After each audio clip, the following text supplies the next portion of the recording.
let me ask you something. When you think of heavy metal, what pops into your head? Is it leather jackets, soaring harmonized guitar solos, a powerful, almost operatic vocal style? Well, there's a very good chance that a lot of what you're picturing right now was invented, or at the very least perfected, by one band.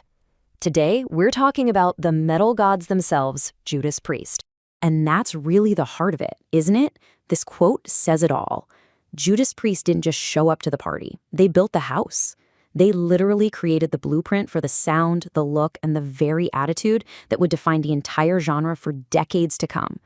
Pretty much every metal band that came after them owes them a debt. So where did this all come from? Well, you have to go all the way back to the late 1960s, to a city forged in fire and steel, Birmingham, England. Now, this was not some scenic, postcard-perfect town. This was a city of factories, where the daily soundtrack was the constant, grinding clang of metal on metal. And it was right out of this harsh industrial landscape that a new, heavier sound was about to be born. But their start was anything but glamorous. The early 70s were just tough. They had a revolving door of drummers, and they were facing some serious financial struggles. I mean, we're talking about times when band members literally couldn't afford to eat. But they kept going, driven by this vision for a heavier, more powerful kind of music. And all that persistence, it led them away from their early blues rock influences to this absolutely pivotal moment. This is where they stopped just, playing music and started forging the very DNA of a brand new genre. To really get it, just look at their first two albums. The difference is night and day. Their debut, Rock'n'Rolla, was a huge disappointment. The band themselves called the production weak and diluted. But then, just 2 years later, they drop Sad Wings of Destiny. And wow, this album was a total revelation. It was powerful, it was complex, and it basically laid down the sonic template that countless bands would end up following. So what changed? What was the secret sauce? It was this. In 1974, they added a second lead guitarist, a guy named Glenn Tipton. And this wasn't just about making the band louder. No, this created what the world would come to know as the Twin Axe Attack, and it changed everything. This sound became the gold standard for legendary bands from Iron Maiden all the way to Metallica. And the magic was in how their styles just fit together perfectly. You had Glenn Tipton, who was the technical, melodic architect, the main songwriter. And then you had KK Downing, who was this raw, aggressive, bluesy force of nature with a huge stage presence.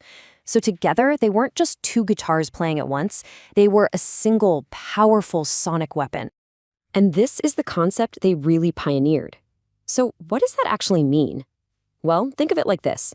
Instead of just one guitar playing the main melody, you have two guitars playing different, complementary melodies at the same time. This is what creates that rich, epic, complex sound that just became the signature of heavy metal. Okay, so their innovation wasn't just about the sound. They also basically architected the look of heavy metal. They created a visual identity that was just as revolutionary as their music, and it ended up defining an entire subculture. And the transformation was, well, it was dramatic. I mean, look at this. In the early 70s, they looked like a lot of other rock bands from that era.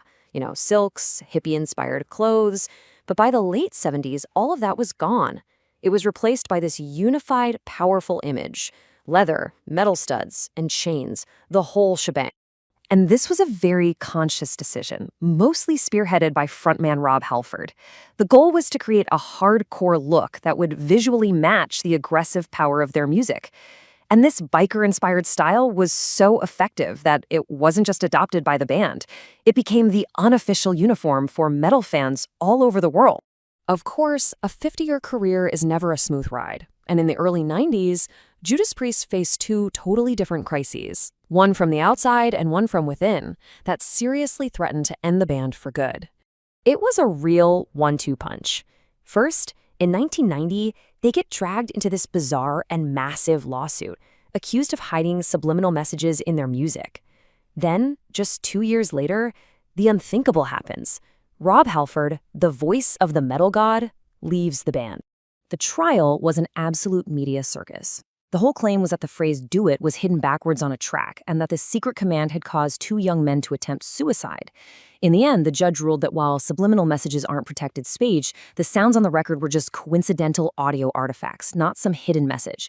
And crucially, the court found that the boys' tragic actions were caused by their personal struggles, not the music. Rob Halford's testimony during that trial really just cut through all the hysteria with pure, simple logic. He pointed out that if they were actually going to go to all the trouble of hiding messages in their music, they'd be telling fans to buy more records, not to harm themselves. It was just a perfect, almost darkly funny way to dismantle the whole absurd accusation. So, after surviving that crazy external attack, the band had to face an internal one. Halford's departure wasn't actually as hostile as a lot of people thought. He wanted to do a solo project, and because of what he later called a communication breakdown with management, he was basically forced to resign to be able to do it. A legal letter got leaked, and the split became this huge, public, decade-long reality. But come on, the story doesn't end there. This is Judas Priest we're talking about. After a decade apart and a period with a new singer, the band entered this whole new phase, one defined by resurrection, incredible resilience, and a triumphant return right back to the top. I mean, just look at what they've navigated in the 21st century alone. Halford's return in 2003 was monumental, but then they weathered the retirement of a founding guitarist, KK Downing, and then a devastating Parkinson's diagnosis for Glenn Tipton.